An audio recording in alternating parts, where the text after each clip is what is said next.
Hello, everybody. I am Katrina the Christian, and the word that I have to share today is mankind. God's creation of male and female is a part of the goodness of God's creation. In the beginning, man was innocent of sin and enjoyed a God-given freedom of choice. He used his free will to sin against God, his creator. This act not only invited God's punishment of death on the first humans and individuals, but introduced sin unto the human race, a condition that every person since then has inherited by birth. And as soon as any person is able, he confirms his inheritance by committing sin himself. Only the grace of God can bring us into holy fellowship with him and enable us to fulfill the purpose he intended for us.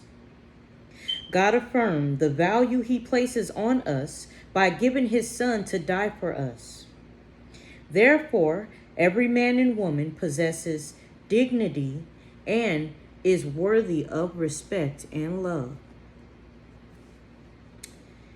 Being created by God gives us ultimate significance. Psalm 8, verses 3 through 5 says, "When I consider thy heavens, the work of thy fingers, the moon and the stars which thou hast ordained, what is man that thou art mindful of him, and the son of man that thou visitest him? For thou hast made him a little lower than the angels, and hast crowned him with glory and honor." Okay, we have an inborn knowledge of God and of our own sin. Romans 1, verses 18 through 21 says, okay, and this is about the guilt of mankind, coming from my Good News Bible. Once again, Romans 1, 18 through 21. God's anger is revealed from heaven against all the sin and evil of the people, whose evil ways prevent the truth from being known. God punishes them because what can be known about God is plain to them, for God himself made it plain. Ever since God created the world, his invisible qualities, both his eternal power and his divine nature, have been clearly seen. They are perceived in the things that God has made. So those people have no excuse at all. They know God, but they do not give him the honor that belongs to him, nor do they thank him. Instead, their thoughts have become complete nonsense, and their empty minds are filled with darkness. Okay, we are not as smart as we sometimes think we are. 1 Corinthians 1, verses 20 through 25 says, "Where is the wise? Where is the scribe? Where is the disputer of this world? Hath not God made foolish the wisdom of this world? For after that in the wisdom of God, the world by wisdom knew not God. It pleased God by the foolishness of preaching to save them that believe. For the Jews require a sign, and the Greeks seek after wisdom. But we preach Christ crucified, unto the Jews a stumbling block, and unto the Greeks foolishness. But unto them which are called, both Jews and Greeks, Christ the power of God, and the wisdom of God. Because the foolishness of God is wiser than men, and the weakness of God is stronger than men." Okay, we start out as sinners before we even have a chance to sin. Psalm 51, verses 4 and 5 says, "Against thee, thee only have I sinned, and done this evil in thy sight, that thou mightest be justified when thou speakest, and be clear when thou judgest. Behold, I was shapen in iniquity, and in sin did my mother conceive me. The curse came through Adam, and the cure through Christ. 1 Corinthians 15, verses 21 through 22 say, "For since by man came death, by man came also the resurrection of the dead. For as in Adam all die, even so in Christ all shall be made alive." Only through Christ are we able to become new people. Colossians 3, verses 9 through 11 says, "Lie not one to another, seeing that ye have put off the old man with his deeds," in other words, his habits, "and have put on the new man, which is renewed in knowledge after the image of him that created him, where there is neither Greek nor Jew, circumcision nor uncircumcision, barbarian, Scythian, bond nor free, but Christ is all and in all."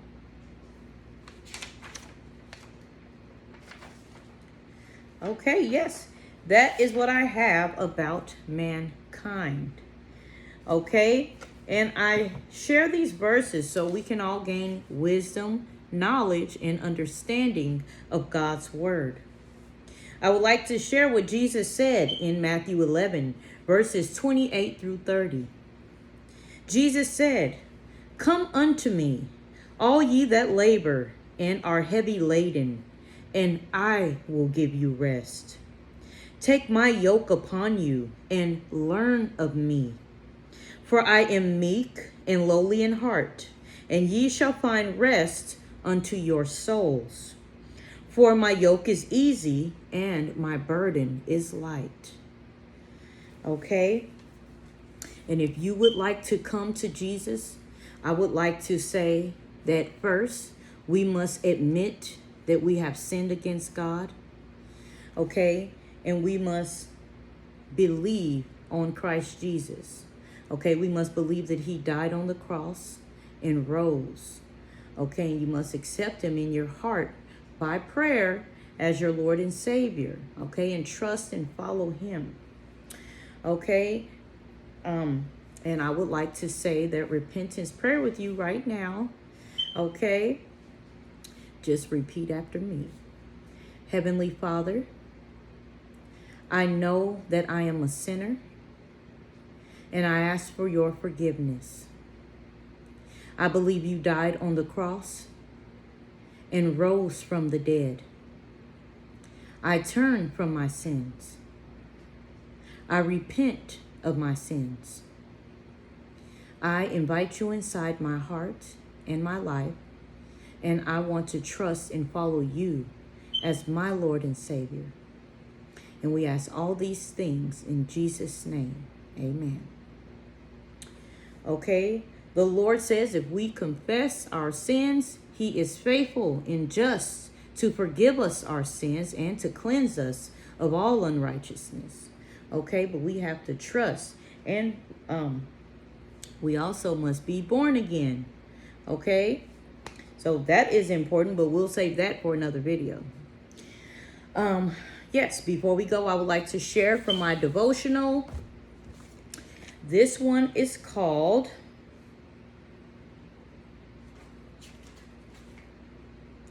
Pray for Healing. Is any sick among you? Let him call for the elders of the church, and let them pray over him, anointing him with oil in the name of the Lord. And the prayer of faith shall save the sick, and the Lord shall raise him up, and if he have committed sins, they shall be forgiven him.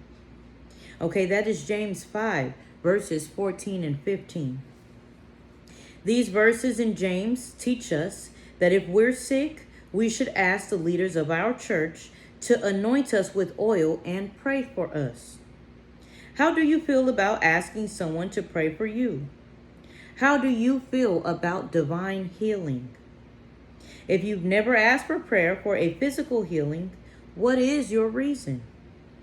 Are you worried about what other people think? Or is it hard for you to believe that healing is possible? Whatever the reason, pray about it in your private prayer time, telling God exactly how you feel. How is the prayer of faith different from any other prayer? If you feel you need more faith, ask God to supply the faith that you need. God uses people to carry out his work on earth, but we have no power outside of God's Spirit working in us. Only God has the power to work miracles of healing.